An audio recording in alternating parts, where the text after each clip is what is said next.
მოგესალმებით გაბატონებინა მოგესალმები ჩვენს მაყურებელს სხვა შორის არ არის შორს აი ამ თემისგან რაც დღეს თქვენი მთავარი თემა არის მე სადაც ავა რაკედან 4-5 კილომეტრში არის ბატონი ლილუაშვილის სოფელი მე ვარ ვანის რაიონში სოფელ ფერეთაში ახლა და აქ ხვდებით მოსახლეობას აი ამ ჩვენი მივხვდი რომ ვანში ყოფილხართ კი სხვათა შორის აქვე ვიტყვი რომ ლილუაშვილის საქმე განსაკუთრებულად დაჩქარდა როგორც ჩანს მისი ეს ვთქვათ განაჩენიც იქნება მალე ნახოთ რა იქნება კი ამიტომ თქვი ეს ხო ერთმანეთზე გადაჭეჭული ამბავია ხო ეს რაღაცა ერთი ჯგუფი ეგრეთ წოდებული ეს ქართულს დაჯგუფება რომელიც მოყვა ამ წნეხის ქვეშ და დაკარგა თავისი პრივილეგიები ივანიშვილის კარზე და ისინი ჩაანაცვლა მთლიანად ამ კობახიძე მდინარეს დაჯგუფებამ იქაც კი სადაც აი რა ვიცი ეპიცენტრია ხო ეს ხო რეგიონი პირდაპირ გეტყვის გაბატონებინა რომელიც აი ის არჩევნები რომელიც მე ჩამიტარებია ხო რომელიც მონაწილეობა მიმიღია დაგეგმვაში პროცესში 2020-დან მოყოლებული დღემდე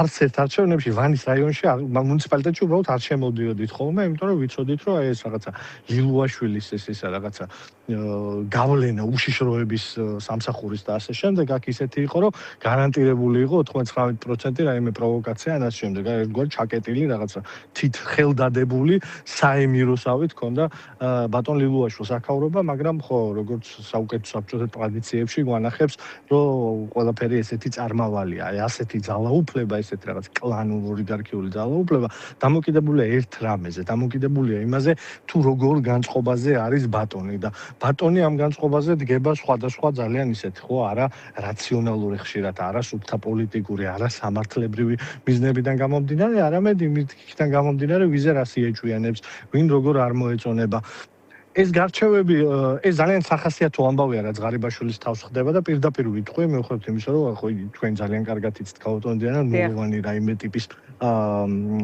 პოზიტიური განწყობა მაქვს ღარიბაშვილის მიმართ სენსები როგორც იტყვიან ბანდიტი კი ბანდიტია ჩემი აზრით მისი მართლობა კი გამორჩეულად ბანდიტური მართლობა იყო მაგრამ ეს ხო ტრაგედია ეს არის სუფთა ადამიანური ტრაგედია რომელიც აი ამ ავტოკრატიული სისტემის ყველაზე კარგი სიმპტომი არის ის რაც ბატონ ლილუაშვილს მოუვიდა ან ღარიბაშვილს ჩვენ შეიძლება გვეზიზღებოდეს არ მოგწონდეს არაფერს ფრად ავთვლიდეთ პოლიტიკურად თვლიდეთ ისე როგორც მე რომ ისინი ბანდიტები არიან და უნდა გასამართლდნენ ამის გამო მაგრამ ჩვენ ხო დღეს ძალიან კარგად ვიცით რომ პოლიტიკური ნიშნით არიან ისინი საპრობილეში ისინი არ არიან იმის გამო რაც დაუშავეს ბატონ ღარიბაშვილმა მარტო რა დღის გარეჯი საქართველოა საქმე როდესაც ორი ხნიერი ადამიანი ფაქტიურად სასიკვდილოდ გაწირეს როდესაც აი ამხელა ტალახი წაუშვეს და ამხელა კამპანია ორი ადამიანის წინააღმდეგ აწარმოეს სუფთად ელექტორალური მიზნებით და პოლიტიკური მიზნებით მარტო ეს საქმე რა დღის რო ღარიბაშვილი საპრობილეში იჯდეს მაგრამ არ ზის ამისთვის ციხეში ისინი ციხეში ჯიან პოლიტიკური ნიშნით იმიტომ რომ მათზე ბატონმა იეჭვიანა ივანიშვილმა ან რაღაცა ენა მიუტანეს ან არასწორად გაუყვეს ეს ფული ან ზედმეტი მოვიდათ რა მნიშვნელობა აქვს თავარი არის რომ ეს ადამიანები არ ემსახურებოდნენ ქართული ხალხის ინტერესებს ჩვენ ქალბატონი დიანა აი მართლა უკვე რამოდენიმე თვე აქტიურად დავდივართ მთელ საქართველოში და ისე სულ მინდა თაზო ერთ შესწორებას შევიტან 20 გარეჯი საქართველოა მესმის რომ ეს თქვათ ასოცირდება ღარიბაშვილთან ეს სლოგანი ის პერიოდი, თუმცა ზუსტად ეს ამ პერიოდში 2020 საარჩევნო წინა საარჩევნო პერიოდში ჯერ არ იყო ღარიბაშვილი პრემიერი, ხახარია იყო შემდეგ. ეს 21-ის კამპანია იყო უფრო 21 წლის თვითმმართველობის არჩევნების. გადაიბარა ეს კამპანია 2021-ის შემდეგ უკვე კი, მაგრამ დაზუსტებით გეტყვით ბატონდიანა რომ ამ კამპანიის უკან იდგა ღარიბაშვილი და ღარიბაშვილის პრაქტიკა. კი ბატონო, იმიტომ რომ ხახარია ემიჯნებოდა ამ კამპანიას და ამბობდა რომ ეს ურთიერთობებს აზერბაიჯანთან არ გაგვიკეთილ მოკლედ გარდა ორი პრემიერის ხელში იყო, ერთი მაშინ ხახარია იყო თუმცა ის არ იტაცებდა ისე როგორც ეს ღარიბაშვილი უკეთესად იცოდა მაშინ რომ ეს კამპანია იყო საჯარო განცხადებით გამოეხმაურა ნეგატიურად შეაფასა ესეთი განცხადებაც გვახსოვს. ხო ის პოლიტიკაში შემოbrunდა აი ამ ძალიან ბინზური მეთოდით აი ამ ძალიან ბინზური ხელხით რომელიც ორი ადამიანის ძალიან მძიმე ტრაგედია იყო და უდიდესი კატასტროფა პოლიტიკურად რომელიც არაფერი კარგი არ მოგვიტანა ჩვენ უახლოეს და უმნიშვნელოვანეს სტრატეგიულ პარტნიორთან აზერბაიჯანთან ეს რაღაცა ცირკი როდესაც ქვეყნის ფარგლებს ტოვებს ძალიან საშიში ხდება პირდაპირ ვიტყვი ქალბატონ დიანემ, რომ აი ეს საერთაშორისო ურთიერთობების და მეზობლური ურთიერთობების აი ამ რაღაცა პოლიტიკურ მასკარადში გამოყენება ძალიან სახიფათო მოვლენა არის, მაგრამ ხო ღარიბაშვილის კაცი იყო, რომელსაც ეს არ ადარდებდა, ოღონდ ხელისუფლებაში დაბრუნებული იყო. აქ თავარი რის თქმა მინდოდა სანამ მკითხოს დამშოროთ ქალბატონ დიანა, არის ის, რომ რასაც ხედავთ მთელი აი ამ ჩვენი სიარულის მანძილზე განსაკუთრებით ხო აქტიურად ბოლო ეს 2 თვეა, როდესაც ადამიანები ვიცით რომ სოფლებში არიან, ქალაქებში არიან, მაშინ დავიწყეთ ეს ირაკლი კუპრაძე იყო ამის ასე ვთქვათ ფლაგმანი და ჩემ დანარჩენი კონკრეტულად ფიქრია ჩიხრაძე, გიორგი სიორიძე, სხვები და სხვები, გრიგოლ გეგელია და სხვები ძალიან აქტიურად იღებდნენ მონაწილეობას ამ ყველაფერში. ყველგან ხდება ერთი და იგივე.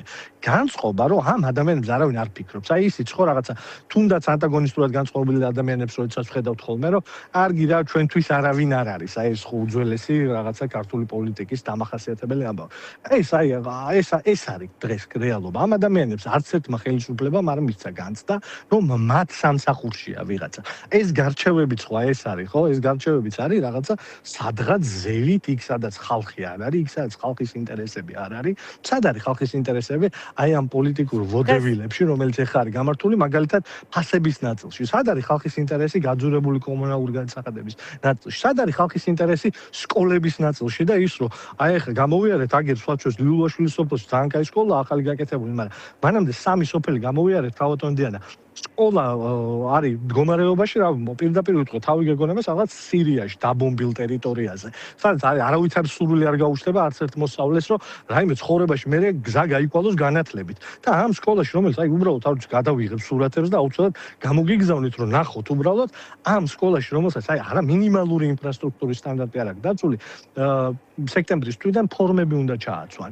პლასტმასის პირდაპირ ვიტყვი, პოლიესტერის 65% პლასტმასის ფორმები უნდა ჩააცვან. გაქვს შესაძლებლობაო რომ სხვა ნაჭრის შეიძინოთო თუ გნებავთო? ხო, ძვირი, უფრო ხო სხვა ნაჭერი ძვირია და რამიჯერეთ რომ არა აქვს ფერეთელებს, არა აქვს მაგის საშუალება რომ ძვირიანი ნაჭერი შეიძინონ, რაოდან არ უნდა უყვარდეთ თავის შვილები და არ უნდა უნდოდეთ ფორმები ჩააცვან. ანუ 10 წენილობაზე ვსაუბრობ აქ უფრო 10 წენილობაზე. ეს კი არა რომ აქ ხარისხი იყოს განათლების მაღალი, რომ Erasmus პროგრამის პროგრამაში ჩართულები ვიყოთ ისე, რომ სკოლებში ის განათლება მიიღებოდეს, რომელიც განათლებაც არ იწვევს იმას, რომ არ ვიცი, წაკითხულიდან შინაარსის და გაგონილიდან შინაარსის გააზრების პრობლემა გვიდგას ქვეყანაში, ან არ ვიცი, მასწავლებლების უმრავლესობა გამოსცემს ვერაბარებენ სამასწავლებლოს ფიზიკაში, ქიმიაში, ქართულში და ასე შემდეგ. განათლებაზე ვიზრუნოთ და არა აი ამ ტაკიმასხარაობაზე, რომ რაღაცა ფორმებს რო ჩავაცმევთ და მე რა. კი ბატონო, თაზო, ასეთი კითხვა მაქვს თქვენთან დღეს ღარიბაშვილიდან გამოსული ადვოკატი, რომელიც მისი ოჯახის წევრიცა ამავდროულად, მისი მეუღლის და არის, ამბობს, რომ ღარიბაშვილი პოლიტპატიმარია. რა სიტყვით თქვენ გამოიყენებდით თუ არა ამ დახასიათებას, ამ ტერმინს ღარიბაშვილთან დაკავშირებით?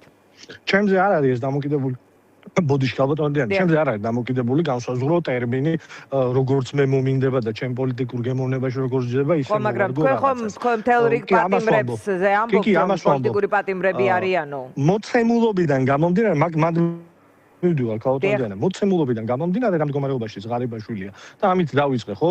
დასწრიში ვეკითხეთ, რაოდენ ჩვენ არავითარ არც ადამიანურ, არც პოლიტიკურ გემოვნებაში შეიძლება არ ჯდებოდეს ღარიბაშვილი. ის დღეს პოლიტიკური ნიშნით არის დაპატიმრებული. რა თქმა უნდა, პოლიტპატიმარია. არა ჩვენიანი, არა ადამიანი, რომელიც რაღაც იდევნება იმის გამო, დიდი კარგი სწორი იდეების გამო. ქურდბაცაც რა თქმა უნდა კორუფციონერია, მაგრამ დღეს ამისთვის არ ზის. არც გარეჯისთვის არ ზის, არც კორუფციისთვის არ ზის, არც ჩამონგრეული შეიარაღებული ძალებისთვის არ ზის.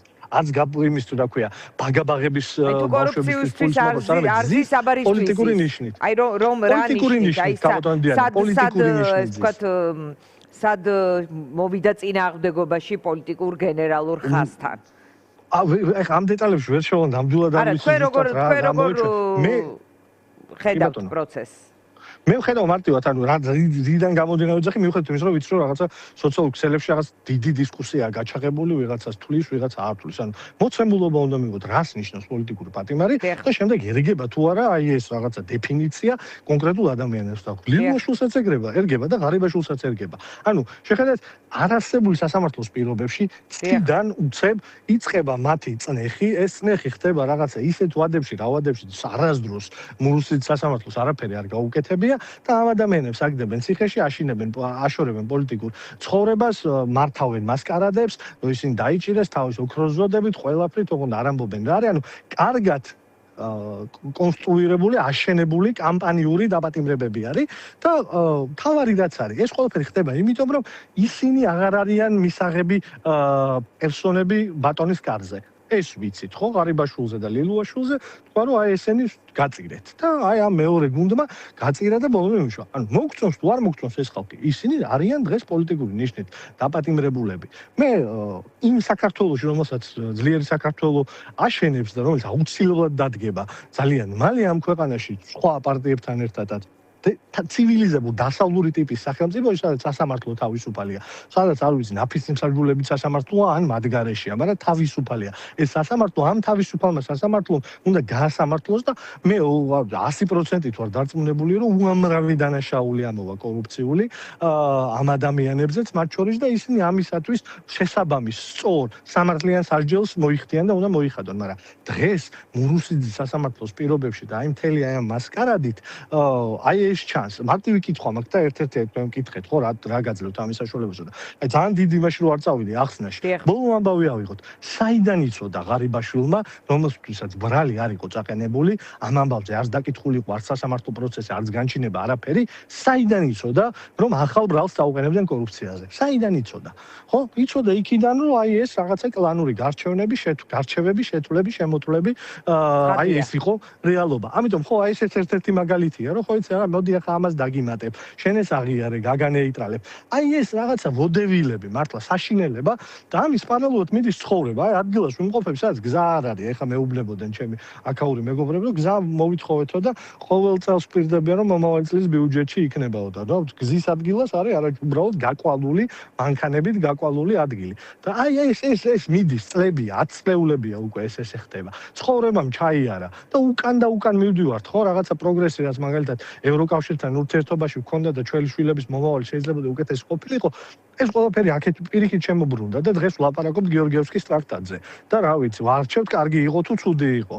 აი ამ სიგიჟეში ვართ ეხლა და ამ სიგიჟეს რო აი ეს თემატება კიდე აი ეს გარჩევები, რა ვიცი, მე არ მგონია რომ ბევრი ადამიანი, კაი, დარწმუნებული ვარ რომ ძალიან ცოტა ადამიანია, ვისაც აი ეს რაღაცა თურქული სერიალი აინტერესებს, რაშიც ეხლა ქართული ოცნება აცხოვრებს საზოგადოებას, იმიტომ რომ ხო გეუბნებით აი ელემენტარული. ახერხებს თუ არა ეს სერიალი საინფორმაციო დღის წესრიგის მიტაცებას? ფაქტია რომ ახერხებს, ხო? მოდი პირდაპირები ვიყოთ და ვთქვათ პირდაპირ. ფაქტია რომ ახერხებს. ეს ყველას ბრალია, მათ შორის იმისი, რომ ჩვენც ოპოზიცია უნდა ვიყოთ ბევრად უფრო აქტიურები, მაგრამ ჩვენ წულს ვაკეთებთ, ქალბატონებიან, ძლიერ საქართველოში გონია რომ ამ წულს ვასრულებთ სრულფასოვნად, რა ვიცი, არ დავდარვართ სახში ხელებდაკრეფილი და არ ველოდებით ციურ მანანებს და რაღაცა მოვლენებს, რომელიც ასობით 1000 ადამიანს გამოიყოს. არა, მოქმედებთ ცვლილებისთვის და ვეუბნებით ჩვენ თანამოქალაქეებს, რომ ცვლილება მათშია და ეს ცვლილება გადის როგორც არჩევნებზე, ისე სხვა რაღაცეებზე, მაგრამ კიდევ ერთხელ არჩევნებზე პირველ და კიდევ ერთხელ არ ველოდებით რაღაცა აზვირთებებს, რომელიც რაღაცა არარაციონალური დამოკიდებულებების შედეგად შეიძლება გამოვიდეს. მოქმედებთ ადამიანებთან ვართ, ჩვენ თანამოქალაქეებთან ვართ, მათ პრობლემებზე ვლაპარაკებთ და ვცდილობთ, რომ იმედი არ დაკარგონ. ამიტომ ჩვენ წელს ვასრულებთ.